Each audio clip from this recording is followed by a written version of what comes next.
50 Things is a bucket list of experiences presented in a smartphone app and localised in local authority areas. It's been developed by Frog, and we're continuing to develop all the time.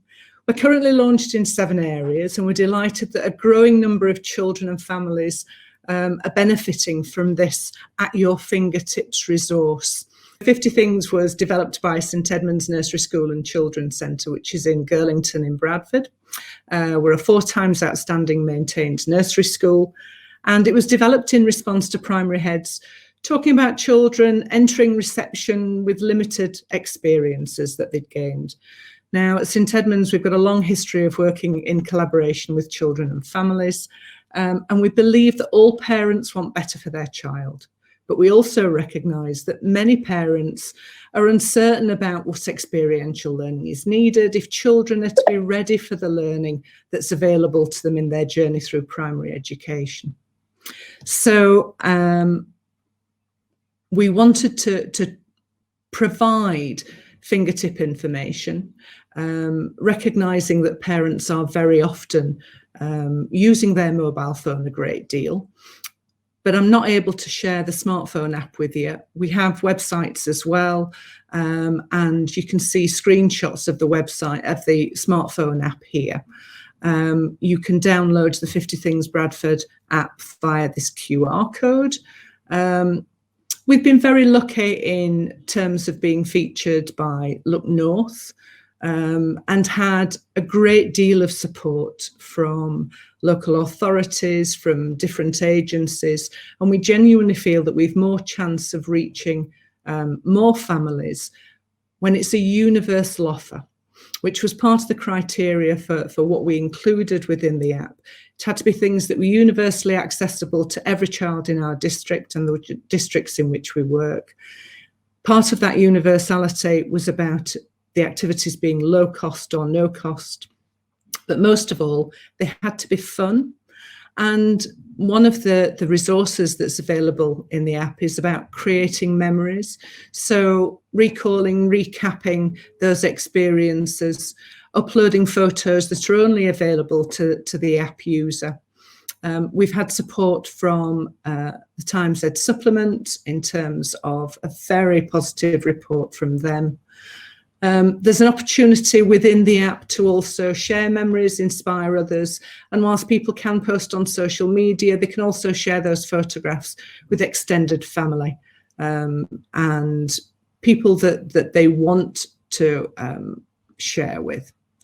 Now, this tab on the website gives us an idea of the 50 things to do before you're 5.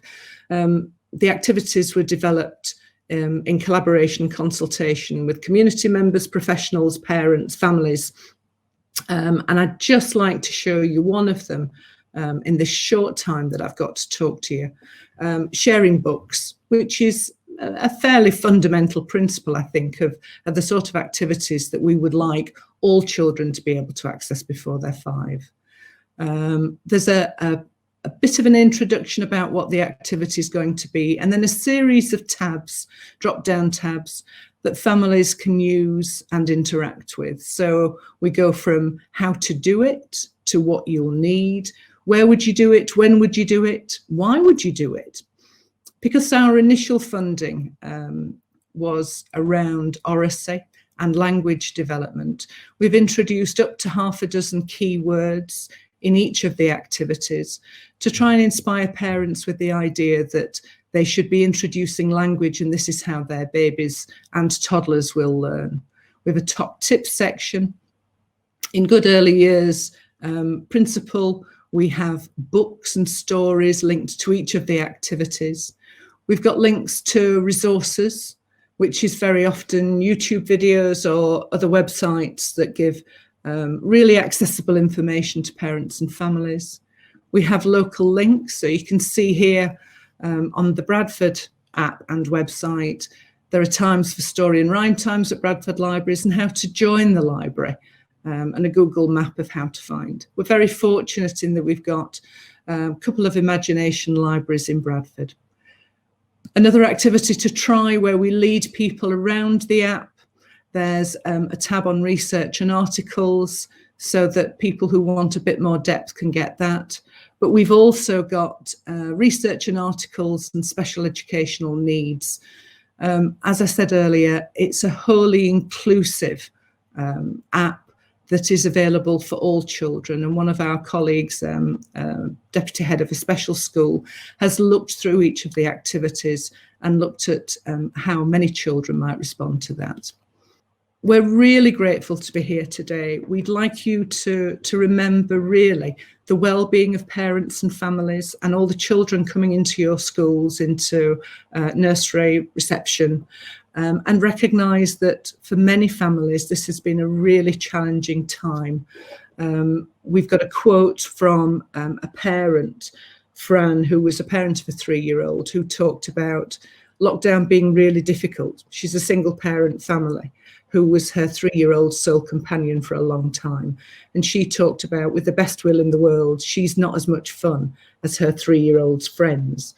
And she said, I can look at the grid and get a part of an idea, or I can just think about the next 30 minutes, read through and follow it. And then I know she's had a really good experience and interaction.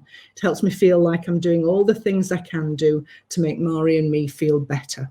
So I think I would just commend you to have a look at the website. Contact us if you're interested in rolling this out with your multi-academies trust or local authority, and look forward perhaps to talking to some of you again. Thanks very much.